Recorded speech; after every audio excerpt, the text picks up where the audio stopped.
Les consommateurs en Europe ont un petit moral, toujours affectés par la crise économique et financière qui a fait monter le taux de chômage un petit peu partout en Europe. On a quand même l'Allemagne qui se distingue nettement puisque l'activité économique est bien repartie et les consommateurs allemands ont un moral qui remonte en 2011. Et à l'inverse, en Europe du Sud, Italie, Espagne et Portugal, on a un moral des consommateurs qui reste faible et c'est d'ailleurs également le cas en France. Quand je fais un achat important, je vais mettre du temps pour choisir. Ça peut aller de 15 jours à 1 mois. En moyenne, ce serait peut-être 1 mois, le temps de tout comparer au niveau des offres internet, magasins, etc. Un bon mois. Entre le moment où j'ai envie d'acheter un produit et le moment où je l'achète vraiment, il se passe environ 2 mois.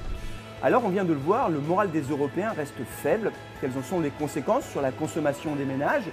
Aujourd'hui, près d'un Européen sur 2 nous déclare mettre plus d'1 mois entre le moment où ils décident d'acheter un produit et le moment où ils vont réellement l'acheter.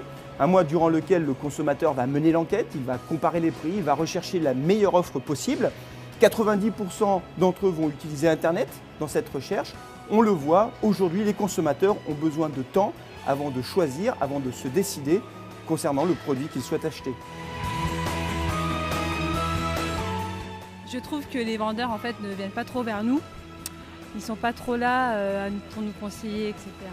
Je préfère me fier à mes idées à moi. Ils donnent souvent l'impression d'être dérangés quand on leur pose une question. Et donc ce serait probablement plus productif et agréable s'il n'y avait plus de convivialité. Le consommateur enquêteur, plus expert que jamais, remet en cause le rôle traditionnel des vendeurs en magasin.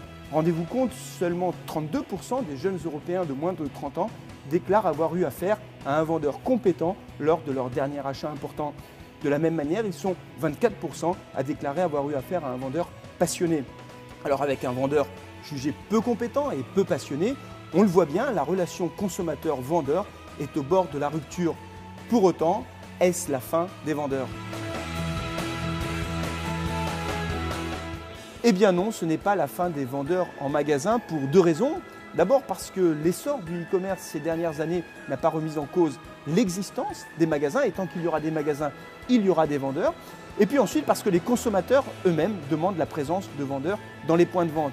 Alors le vendeur de demain devra être toujours plus compétent, toujours plus passionné pour répondre à des attentes de consommateurs toujours plus informés. Le magasin également devra prendre en compte ces attentes nouvelles, ne plus être seulement un point de vente, mais se transformer en véritable lieu d'expérimentation pour des consommateurs qui ont toujours envie de se faire plaisir.